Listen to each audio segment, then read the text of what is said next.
We know that both PlayStation and Xbox are looking at creating mobile hardware. And by mobile hardware, I mean akin to the Nintendo Switch, mobile gaming devices. It's rumored that Xbox will have a dock that will enhance it then. This is all rumors and speculation. I think the mobile hardware is actually true. It makes sense.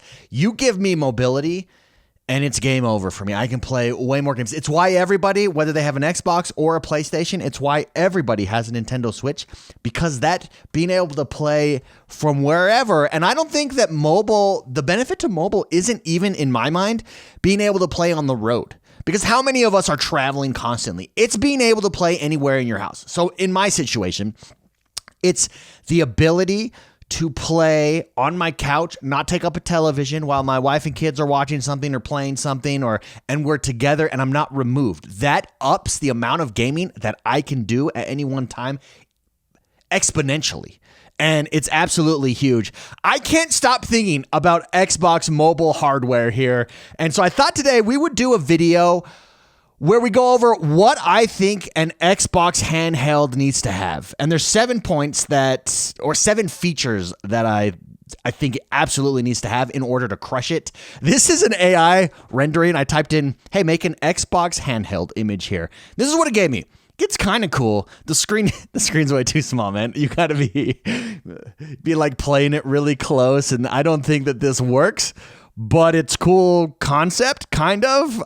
Definitely need a bigger screen. So number one, I'll give you a bonus one. Here's the bonus feature that it needs. It needs a bigger screen than what's on here right now. So let's go over it here real quick. These are just 7 things that I think are must-have features that I personally want to see in the Xbox handheld whenever it comes out. And we know that both Xbox, again, and PlayStation are going to, and I think the writing's on the wall. We're going through this monumental shift. What's amazing about this is Xbox and PlayStation have chased graphics. They've chased fidelity. They've chased frame rates. They've chased pushing the boundaries that way. And I think we're going to get that with a console. But I think to complement the console, we'll also have a handheld option. I do. I think it's going to be awesome. I don't think they're going to go all in. Like Nintendo Switch, the only device is the Switch. I don't think that's going to be the case. I think in the case of Xbox, they're going to have options for you. Indeed, we already have those options via Steam Deck, via ROG Ally, and stuff like that. And everybody that I know that has an ROG Ally absolutely loves it. Absolutely loves it. I don't think I'm ready to jump in yet, especially in phase 1 of this push to mobile gaming, mobile PC gaming, mobile console gaming. I will jump in the Xbox exclusive hardware or the PlayStation exclusive hardware because I think they're going to learn some lessons here. Let ROG Ally and Steam Deck learn some lessons. And indeed, even those two have already improved a lot since they were first released. First of all, unprecedented portability. So the one thing about this image that I do like is it's easily portable. Easily. It's just the size of a controller. Something like that needs to happen. It can't be huge and bulky. It can't, and I think that's going to be a given, obviously. As a part of that, it needs to be compact but powerful enough to give you basically a Series S, an Xbox Series S style graphics in my mind, and speed. Speed is the big thing. We can't go back on speed. Absolutely not. You also got to consider gamers, how they play on the go. Do you have a foldable screen? The Nintendo Switch does not have a foldable screen. It would enable you to give more screen space. What is that screen size? How do you maximize screen size while keeping it portable? I don't know. That's going to be tricky. This is one way to do it. This is not the way to do it. That screen is way too small right there. Again, this is just the AI rendition of a portable Xbox console. But it needs to be portable for sure. The big thing for me, number 2 here is battery life. Or number 3, I guess, technically. So number 3 is battery life. It has to have a long battery life. I think the Nintendo Switch is approximately 5 hours right now. That's not bad. Let's be honest, on the Nintendo Switch, I rarely have to charge. I'm usually not sitting down for longer than 5 hours. It would be nice to get a 7 or 8 hour battery life out of a portable machine, though. That's basically a day's worth of gaming. Very few people would hit that, if ever. You usually have a battery pack around you. You have a wall charger, stuff like that. But battery life will be key in this. And I think aiming for that 7 to 8 hour mark. I'm not a technical guy. I don't know what the technology is involved there. I don't know if that's even possible, but that would be ideal. Even my phone, your phone really gets hammered if you start. There are certain apps that use it, but your phone pretty much lasts 8 hours. If you could get that out of it, it would be golden. It needs to have seamless integration with all current Xbox ecosystem products, accessories. So, for instance, headphones needs to work with my headphones. Needs to work. I would say it even needs to have Bluetooth. Don't pull a Nintendo Switch where it doesn't drop with Bluetooth, and then 2 years later they do a hardware update and like, oh, by the way, here's Bluetooth. Please don't do that.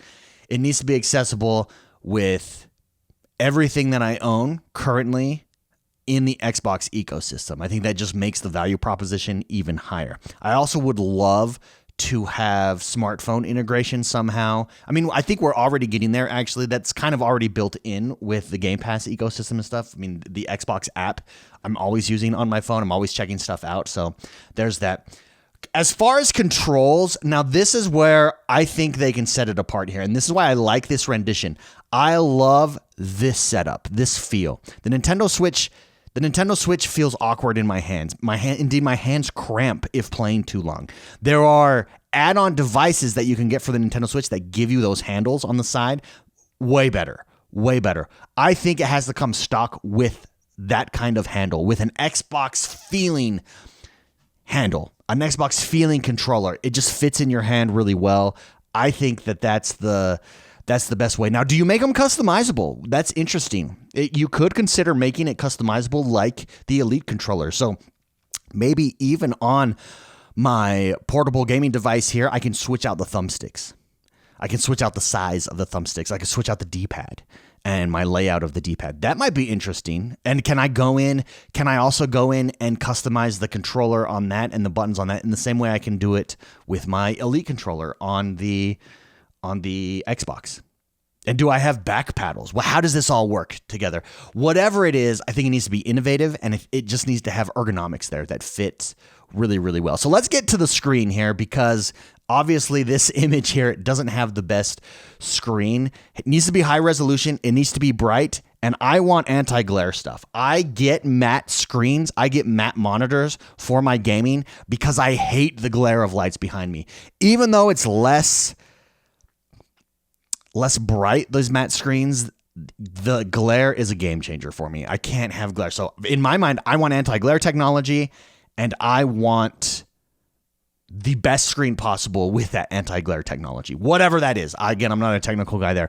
As far as touchscreen capability, the Nintendo Switch has touchscreen capability. I never use it.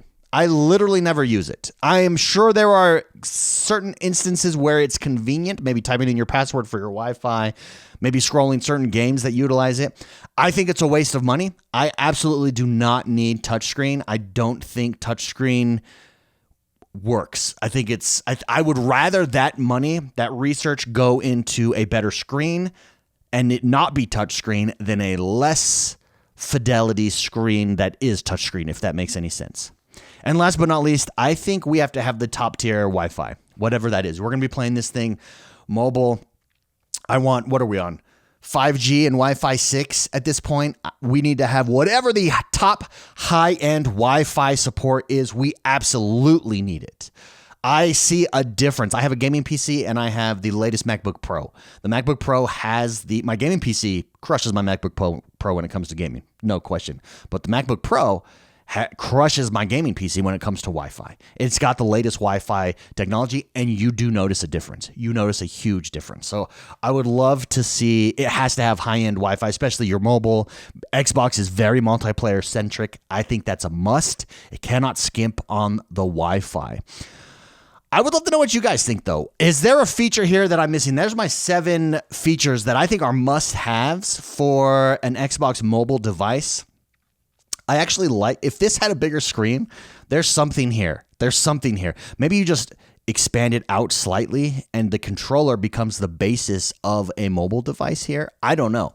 I would love to know what you guys think, though. Let me know in the comments below. What features am I missing? What features are make it or break it for you? And how would you use a mobile Xbox gaming device? when would you use it? Would you use it around your house mostly, or do you think you'd be tied to the console there? I would use mine around my house quite frequently. Like I said, it would enable me to game even more, which I'm here for and I want. Like this video if you like this video. Subscribe to this channel if you like what we're doing here. We talk games all the time. Share us with your friends. Have a great rest of your day, and I'll see you next time.